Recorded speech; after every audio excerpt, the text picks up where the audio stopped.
Hello friends, कैसे हैं आप सभी। आशा करते हैं आप सभी स्वस्थ होंगे और अपने जीवन में आगे बढ़ रहे होंगे।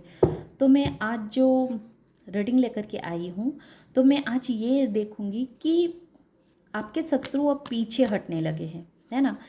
पहले क्या होता था कि वो मौके की तलाश में रहते थे कि कब ऐसा मौका मिले और आपको परेशान किया जाए, आपको किसी भी तरह की परेशानी में या अफवाहों के घेरे में डाले जाएं, आपको किसी न किसी तरह के सिचुएशन में फंसाएं जाए। अगर आप कोई कार्य कर रहे हैं तो उस कार्य में बाधा उत्पन्न की जाए, वो कार्य आपके पूरे ना होने दिए जाएं। तो कुछ ना कुछ उनके माइंड में ऐसा चलता रहता था कि जिससे आप हर वक्त दुख में रहें, टेंशन में रहें। लेकिन अब वो पीछे हटने लगे हैं। तो सबसे पहले हम देखेंगे कि कैसे वो पीछे हटने लगे हैं, है ना। तो पहले मैं आपकी एनर्जी को देखती हूँ। Thank you so much. जय श्री हरि विष्णु। कभी कभी कार्ड में किसी और तरह की एनर्जी, ऊपर वाले कार्ड में दूसरे की एनर्जी आ जाती है, तो नीचे में आप लोगों की एनर्जी। आज पहले मैं दोनों कार्ड निकाल लूँगी, फिर देखूँगी कि किसकी एनर्जी आई है। आपकी एनर्जी देखिए, प्लेफुलनेस।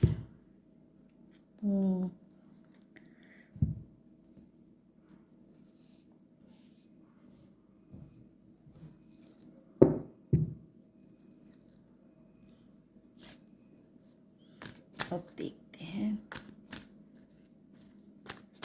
कि आपके शत्रु कैसे पीछे हटने लगे हैं, है ना।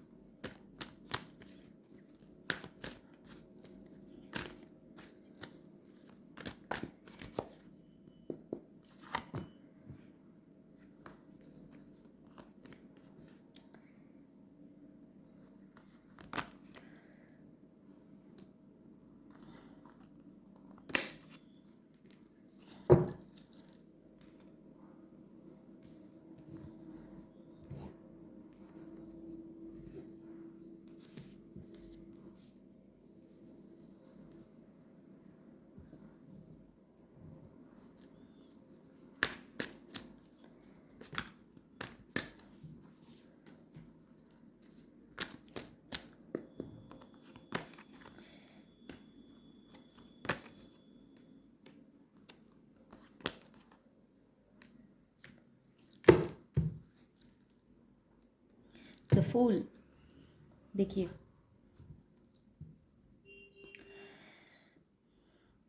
पहले आपके शत्रु, है ना, ये शत्रु ऐसे हैं जिनके साथ आप बहुत दिनों तक बहुत अच्छा समय आपने एक्सपेंड किया है, बिताया है। बहुत खुशियों भरा माहौल आपने उनके साथ इंजॉय किया है ना। हालांकि आपके शत्रु को हमेशा लगता था कि वो आपको दबा के रख सकते हैं, वो काफ़ी पावरफुल हैं। पहले की एनर्जी कह रही हूँ मैं।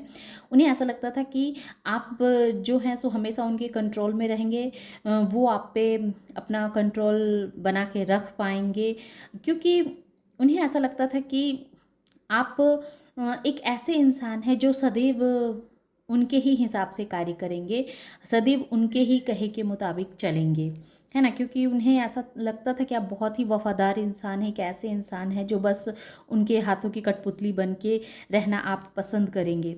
उनको ये विश्वास था। लेकिन अब वो पीछे हटने लगे हैं, क्योंकि उन्हें अब कहीं ना कहीं ये एहसास होने लगा है कि अब आपको कंट्रोल करना, आपको अपने कंट्रोल में रखना ये संभव नहीं है ना। अब वो पीछे हटने लगे हैं। ये कार्ड भी आ गए हैं कि अब वो हटना चाहते हैं, क्योंकि क्योंकि वो अब अपने ही लाइफ में इतने परेशान हैं, इतने उलझ गए हैं कि अब उनके पास टाइम ही नहीं है आपके लिए गॉसिप करना, आपको परेशान करना। ये उनके पास उनकी हेल्थ की इशू भी चल रही है, वो मनी की परेशानियों से भी गूंज रहे हैं, और उनका पारिवारिक पारिवारिक परेशानियां भी उन्हें इस कदर घेरे हुए हैं कि अब वो ऑटोमेटिक पीछे हटने लगे हैं। वो समझ चुके हैं कि आपकी सोच उनके सोच से कई गुना ज़्यादा तेज है है ना। वो जब तक आपके सोच के बराबरी करना चाहते हैं, तब तक आपकी सोच और भी फास्ट और भी तेज़ी से आगे निकल जाती है। तो उन्हें वो अब आपकी सोच से भी खुद को कमतर आंकने लगे हैं। उन्हें अच्छे से पता है कि आप उनके बगैर अब अपनी लाइफ को बहुत खुशी के साथ एंजॉय कर रहे हैं, आप खुश हैं अपनी लाइफ में, बहुत हैप्पी हैं। अब आपको उनकी आवश्यकता नहीं है, कम से कम आपके दुश्मनों की अब आपको आवश्यकता नहीं है। आप उनके सोच से, हाँ एक समय था जब आप उनके साथ बहुत अच्छा समय आपने बिताया, बहुत फ्रेंडली नेचर आपने रखा, बहुत खुशी भरा माहौल आपने एक साथ एक्सपेंड किया। लेकिन जब जब से उनकी सच्चाई आपके सामने आ गई कि ये इंसान आपके ऊपर हावी होने की कोशिश कर रहा है, आपको कंट्रोल करने की कोशिश कर रहा है, जैसे ही आपको इस इंसान के इंटेंशन का पता चला, वैसे ही आपने इस इंसान से डिस्टेंस मेंटेन कर ली। शुरुआती तौर पे आपके दुश्मनों को, आपके शत्रुओं को ऐसा लग रहा था कि आप उनसे अलग नहीं हो सकते हैं, आप उनसे दूर नहीं जा सकते हैं, उनके बगैर आप अपना कोई भी कार्य नहीं पूरा कर सकते हैं। और उन्होंने अपने तरफ से बहुत सारी कोशिशें भी की आपको कंट्रोल करने की, आपके हर एक कार्य में विघ्न डालने की। आप कोई भी कार्य करते थे तो हर कार्य में विघ्न डालना, लोगों को आपके खिलाफ भड़काना, इस तरह की भी उन्होंने साजिशें रची। और जब उन्होंने देखा कि आपके ऊपर इसका कोई फ़र्क ही नहीं पड़ रहा है, तो वो फिर उनके पास पीछे हटने के अलावा कोई चारा नहीं रह गया। और डिवाइन ने भी, यूनिवर्स ने भी, हम कह सकते हैं कि उनके लाइफ में इतना स्ट्रगल, इतनी परेशानियां डाल रखी है, इतना परेशानियां डाल रखी है कि अब वो अपनी परेशानी को सुलझाएं या आपके पीछे पड़े। तो इस तरह से हम कह सकते हैं कि एक समय था जब वो आपको कंट्रोल करने की कोशिश में लगे रहते थे, अपना पावर आपको दिखाने की कोशिश में लगे रहते थे, जिससे कि आप फिर से वापस उनके पास चले जाएं, उनके हाँ में हाँ मिलाएं। वो गलत भी कहें तो आप उसको भी सही कहें। लेकिन अब वो जान चुके हैं कि अब उनका कोई भी पैतरा, कोई भी आइडियाज़ आपके ऊपर काम करने वाला नहीं है। तो अब उनकी बुद्धि जैसे बिल्कुल बंध चुकी है। अब उनको, उनकी बुद्धि काम ही नहीं करती है कि उन्होंने तो जितने पैतरे अपनाने थे आपके ऊपर, सारे पैतरे आजमा लिया उन्होंने, आपको परेशान कर लिया, आपके हर एक कार्य को रोकने में रोका, हर कार्य में विघ्न उपस्थित करनी चाहिए, है ना, आपको आगे न बढ़ने देना, आपको अकेलेपन में रखना, हर तरह के पैतरे इस इंसान ने अपना लिए। लेकिन जब इस इंसान ने देखा कि कोई भी पैतरा आपके ऊपर कार्य ही नहीं करता है, तो अब वो एक अपने आप को एक असहाय सा, लाचार सा, एक ऐसा इंसान खुद को महसूस कर रहा है कि अब उसकी बुद्धि ही काम करनी बंद कर दी है ना।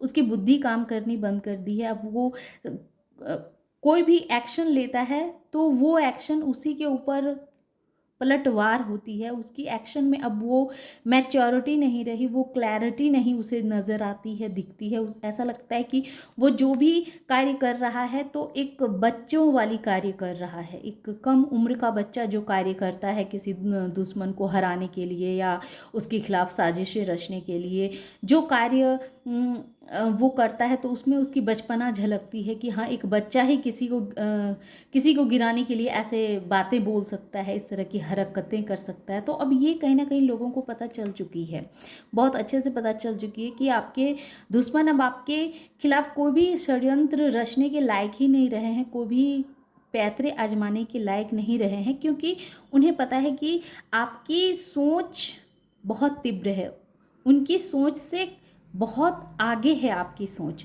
तो जब इंसान की सोच ही इतनी फास्ट है, तो उस इंसान को भला कोई कैसे कंट्रोल कर सकता है ना। और आप अब उनके बगैर बहुत जीवन में खुश रहना, बहुत सेलिब्रेशन करना, इस तरह की सिचुएशन में आप आ चुके हैं कि आप बहुत खुश रहते हैं, बहुत हैप्पी रहते हैं। तो अब वो पीछे हटना ही मुनासिब समझ रहे हैं कि अब आपसे पीछे हटने में ही फ़ायदा है। क्योंकि देखिए, आपकी क्रिएटिविटी की यहाँ भी आया है एस ऑफ सोर्स और क्रिएटिविटी। आपकी क्रिएटिविटी इतनी हाई हो चुकी है, इतना अधिक बढ़ चुका है कि अब वो चाह कर के भी आपके पास ना ही वापस आ सकते हैं, और ना ही अब आपकी वो बराबरी कर सकते हैं, ना ही आपके साथ वो अ, दोस्ती कर सकते हैं। लेकिन उनके दिल में है कि फिर से कुछ ऐसा ऐसा हो जो आपके साथ एक नया शुरुआत किए जाएँ, ताकि वो सोच रहे हैं कि एक कदम पीछे हट के फिर से आपके साथ नया शुरुआत करें। तो वो इसी इसी मेहनत में लगे हुए हैं। हाँ, इसी मेहनत में लगे हुए हैं, इसी तरह के जाल बुनने शुरू कर दिया है उन्होंने, इसी तरह के दिमाग लगाना शुरू कर दिया है कि हम 2 कदम पीछे हटते हैं, फिर आपसे किसी भी तरह के नए स्टार्ट, इस रिश्ते को एक नया शुरुआत देंगे। इस मेहनत में वो लगे हुए हैं दिन-रात। वो इसी मेहनत में है कि किस तरह से आपके साथ एक नई शुरुआत की जाए। लेकिन अब आपकी एनर्जी अब ऐसी हो चुकी है कि भई अब आप फिर से उस गिल्ट में नहीं जाना चाहते। बहुत मुश्किल से आप इन शत्रुओं से, इन हेटरों से आप बाहर निकाले हैं, है ना? क्योंकि कहीं न कहीं ये फ्रेंडलीनेस का नेचर जो क्लियर दिखाता है कि कहीं न कहीं आप भी इस इंसान से, इन लोगों से बहुत कनेक्टेड थे, दिल से कनेक्टेड थे, तभी तो आप भी इनके साथ इतना अच्छा समय स्पेंड किया है। तो जब हम किसी से भावनात्मक तौर से जुड़ जाते हैं, तो फिर उस चीज़ को छोड़ने में हमें हमें भी वक़्त लगता है, काफ़ी टाइम लगता है। लेकिन जब हम उस चीज़ से हट जाते हैं, तो फिर दोबारा वापस आना एक गिल्ट का ही तो काम है कि हाँ, दोबारा फिर से खटास को लेकर के उम, किसी के साथ फ्रेंडलीनेस में आना, दोस्ती करना, तो ये मतलब एक दुखदाई चीज़ ही है। तो अब आपको ऐसा लगता है कि इस इंसान से अब किसी भी तरह का कोई रिश्ता रखना या फिर से इसके साथ नया स्टार्ट करना, अब ये आपके बस की बात नहीं है। अब आप अपनी अपनी कोई भी चीज़ अब आप इनके साथ शेयर नहीं करना चाहते हैं। चाहे वो खुशियाँ हो, चाहे वो गम हो, चाहे दुःख हो या खुशी हो, कुछ भी अब आप शेयर नहीं करना चाहते हैं, क्योंकि आपकी अब दुनिया अलग हो चुकी है ना? आपने अपने लिए देखिए द लवर्स और यूफोर वैंस, ये क्लियर कहता है कि अब आपने इनसे हट के, इनसे दूर रह के अपनी एक अलग अलग दुनिया स्थापित कर ली है। मैंने दिल से आप इन लोगों से बिल्कुल डिस्कनेक्ट हो चुके हैं, और अब आप अपने लिए आपने एक अलग नया तरीका ढूँढ लिया है, एक नया सहारा ढूँढ लिया है, जो सहारे आपको बहुत खुशियाँ दे रही है, बहुत इमोशनली फुलफिलमेंट कर रही है। और अब आप उस एनर्जी से भी खुद को बाहर निकाला है, लेटिंग गो किया है, उन सारी परेशानियों को आपने लेटिंग गो किया है, और फिर से आप प्लेफुलनेस की एनर्जी में आ चुके हैं। फिर से आपने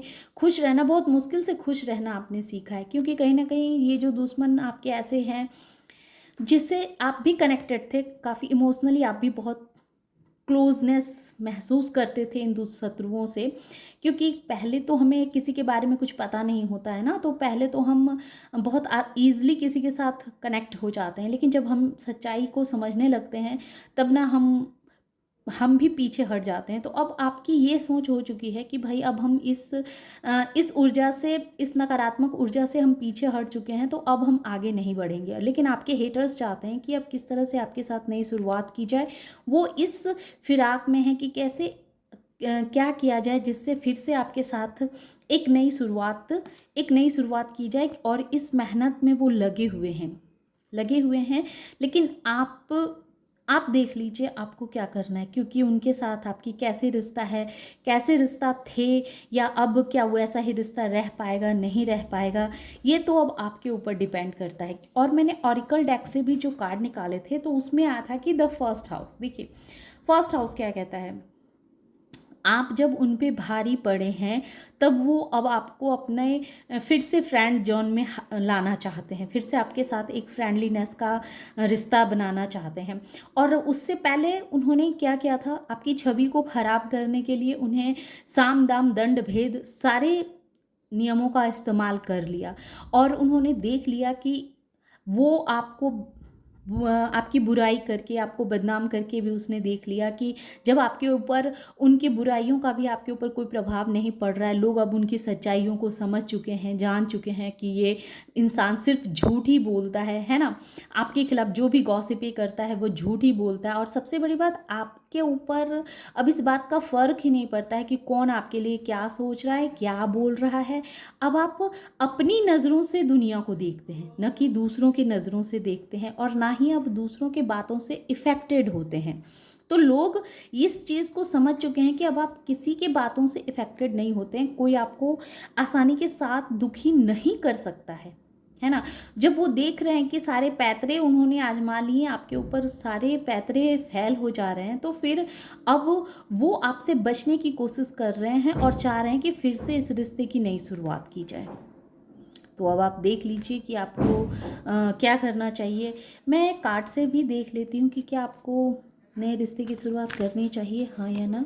इस इंसान के साथ, इस इंसान के साथ, ये शत्रु के साथ। Thank you so much. ये हमें कहा जा रहा है कि ये कार्ड के माध्यम से नहीं निकालना। ये मेरी इंट्यूशन मुझे कह रही है कि नहीं, आप ऐसा ना करें। ये हर इंसान का सिचुएशन अलग अलग होता है। इसमें मैं आपको नंबर बतला देती हूँ। नंबर जो हैं वो 3 number, 8 number, 6 number, 3 number, 4 number, 1 number, है ना, 12 नंबर, 5 नंबर, ये नंबर्स हैं। और अगर देखा जाए तो Cancer, Scorpio, Pisces, Aries, Leo, Sagittarius, Gemini, Libra, Aquarius, Gemini, Libra, Aquarius, Aries, Leo, Sagittarius भी, पाइसिस भी स्ट्रॉन्ग है। कैंसर, स्कॉर्पियो, पाइसिस तो है ही। और ये फर्स्ट हाउस 1 नंबर। सबसे बड़ी बात, आपने जो अपने अंदर जो एक क्रिएटिविटी को जागृत किया है, आपके अंदर क्रिएटिविटी थी लेकिन आप उस चीज़ को समझ नहीं पा रहे थे, अपने आप को जान नहीं पा रहे थे। तो जब से आपने खुद के ऊपर कार्य करने शुरू किए हैं, खुद को जानना शुरू किया है ना, तब से ही तो ये आपके शत्रु अब आपके सामने आने की हिम्मत नहीं करते हैं, खुद को पीछा हटा रहे हैं और तैयार कर रहे हैं कि एक नए वर्जन के रूप में आपके साथ आए जाए। तो खैर, हम फिर कभी देखेंगे कि इसका आपके ऊपर क्या प्रभाव पड़ेगा और आपके हेटर्स के ऊपर क्या प्रभाव पड़ेगा। तो ये थी छोटी सी रीडिंग। आशा करते हैं कि ये रीडिंग आप लोगों को पसंद आई होगी। रीडिंग अगर पसंद आई और इस एनर्जी से खुद को कनेक्ट कर पाए हों तो प्लीज़ मेरे वीडियो को लाइक कीजिए, शेयर कीजिए और सब्सक्राइब भी कीजिए। Thank you.